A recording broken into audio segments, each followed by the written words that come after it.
Girl, I'm they used treating to you it. alright? They're treating me fine. We're a prisoner. Lucky. Even as we speak, we're a prisoner. I'm lucky to be near you. There's many girls that Wanna would be trade? very jealous of this position. Most of them be known as Twihards. I love the Twilight. Well, what's your favorite experience about Comic Con? Because you've been here for several years. So what's your favorite part about it? Doing the panel, you know, and I missed out on the Twilight one, the Breaking Dawn one.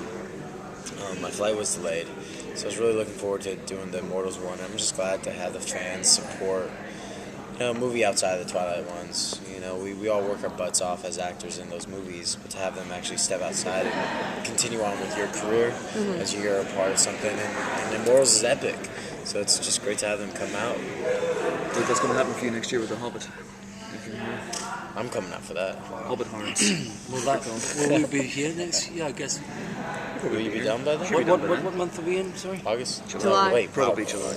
I'm guessing. Maybe, but I think we'll still be shooting. See you guys. Yeah, it's a year of my life, starting next week. This movie, I mean, did you guys know much about Greek mythology before you got involved? Henry seems to know quite a bit. Oh, he would. Who was that? Henry said he knew loads about it. He's lying. You know he's lying. He's totally lying to you. He knew nothing about Greek mythology. I had to tell him everything. Oh, okay. Twice. Just to get it in, yeah. No, I mean, I probably knew as much as the next person, you know. But something as old as Greek mythology and the story of Zeus and Poseidon, all these characters, they've been around for thousands of years. So there's plenty of research you can do. Actually, there's probably too much. It seeps into the consciousness, I guess. You must know something before you embark upon it.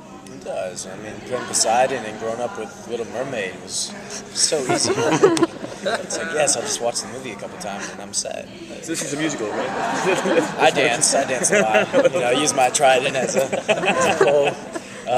But it's great too because we're young gods, you know, so we kind of get bring the youthfulness out, the agility in the fights. Have fun with it. I mean, we aren't gods sitting in thrones. We're gods playing like we just found out we have a new power, and let's go have fun with it, with responsibility, of course. Because your thesis is father. Oh, yeah. Is that right? You're what, 3 No, years? I'm thesis. Who's I your am. thesis? I'm Zeus. We Zeus both is. did. It's like an episode of EastEnders. You don't remember this? Oh, shit. Actually, do you know what? Greek mythology, that's... yeah, come on. Clearly you now. didn't read it. Clearly you don't know your Greek mythology. Why should fans go see the film? What differs you from 300 or any of those type of movies? Because we're in it. Oh, Well, you were Apollo in Clash of the Titans, right? Yes, And now of you're course. playing, Zeus. So what would you say is the difference between this and Clash of the Titans? Because it's obviously going to be compared to that since it I'm came so out last year. confused. Who are you? What, in this? In this, I I'm can't Zeus. fathom In that, you I being was two Apollo. I gods. upgraded. I turned into Liam Neeson. So lucky. No, the film. I mean, first of all, the directors are very, very different. So every director is a different storyteller, and Tarsem is very specific.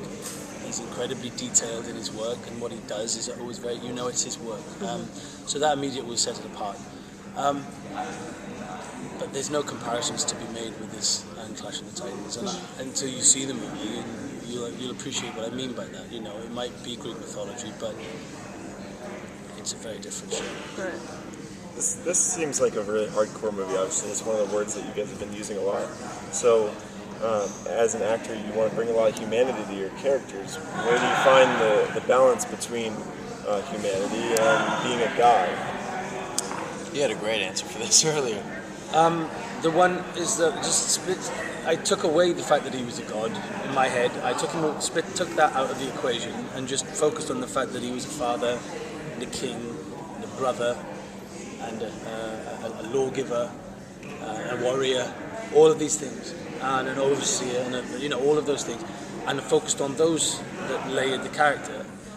The god thing, you just have to believe that people are going to believe you look like a god when you do it, because but that's not very interesting to me. The interesting part was showing the flaws and the emotional side to this kid, to my character. The fact that when he does kill his son, it hurts. I'm upset by it. I didn't want him to just be this cold, big old guy sitting on a stone throne, not having any emotion about anything. How much did you guys know about Tarzan before you took this movie on? Because he's been around for a long, long time. Yeah, it's very distinctive. I don't know. I mean, I knew of him, but I didn't. Now watching the pop videos and stuff, I didn't know that were his, Yeah. and I'm like, Oh, shit, yeah. that was him. Yeah. That's as much as I knew. It's really Did you interesting know? to. No, I didn't, but I love The Fall and I love The Cell. I mean, brilliant movies. I'm very much into art. I love painting surrealism, just creating these worlds for myself. So making a goal as an actor to work with a director as brilliant as he is, and then to find out that he's a comedic fella. I mean, he's one of the most funniest people I've ever worked with. I know, so easygoing, so actor friendly. I never would have expected that. You know? His compositions are quite painterly. I mean, he used the word tableau in the panel. I mean, do you sometimes feel like components within that composition, or maybe he's just, maybe not necessarily being manipulated by the director and you're being placed within that tableau? Well, directors are artists, and some are very visual and some care about other things, and they're not that interested in, continuity.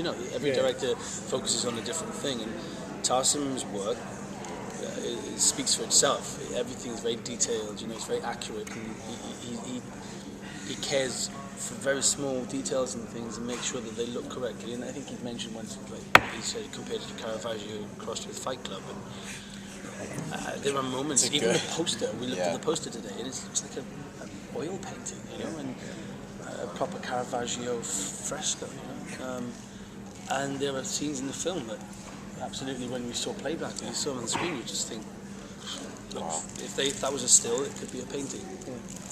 Frida said that she had a kind of some difficulties working with Tarsim because his imagination goes wild and She doesn't like Indian. and she thinks it's hard to keep up with him. So how do you feel about that? Do you have any? I loved it. I loved his energy. I'd rather have a director who's all over the place than doesn't know his place, if that makes sense. And, when you just have to ask questions because he knows every answer. He has every answer ready to spill out. And it's really cool to work with a director like that. The look that he did for the costumes, it was really very stylized, really something we haven't seen in Greek mythology before. Comment on that. Well, that was Aiko. That was her. I think he gave her an idea and she ran with it. Actually, she sprinted with it. And some of these costumes were, I remember trying them on the first time and they'd thrown it out there, this crown I had, which was like brass and it weighed like a couple of pounds in weight. I had to fight with it and I was like, wow, this is going to be difficult. But they looked incredible and she just went further with the designs than most people would have dared to go. But that's her style and that's why she never stops working, Could you talk us through some of the training that you guys went through? This is maybe the last question, guys. Yeah, it's great to be a part of a project where, we have a nutritionist, so getting in shape was very key. We are playing gods, but by getting in shape, and we worked out hours a day. Whenever we weren't shooting, we'd all go to the gym. There's no competition, we were just all very supportive of each other, and, it was just very brother-like. But then we had to do the epic fight, and we had to work with, for myself, staff weapon training for my trident, which I've never done. I've done a lot of mixed martial arts, so to experience that with the best staff trainers and then to incorporate that with all our individual weapons was really great to see at the panel for the first time for myself. No injuries? Always. So we're covered in marks and bruises and cuts, but nobody broke anything. One of the stuntmen had his teeth taken out. Oh yeah, Tarsim injured himself. Dancing. He was dancing and he pulled his Achilles tendon and then ripped it because he didn't stop. That's the man. Energizer Bunny. That's the man. Yeah, he really is. You guys are okay? We're fine. We're gods. With our limbs. Okay. All right, thank you guys. Thank you. Thank you.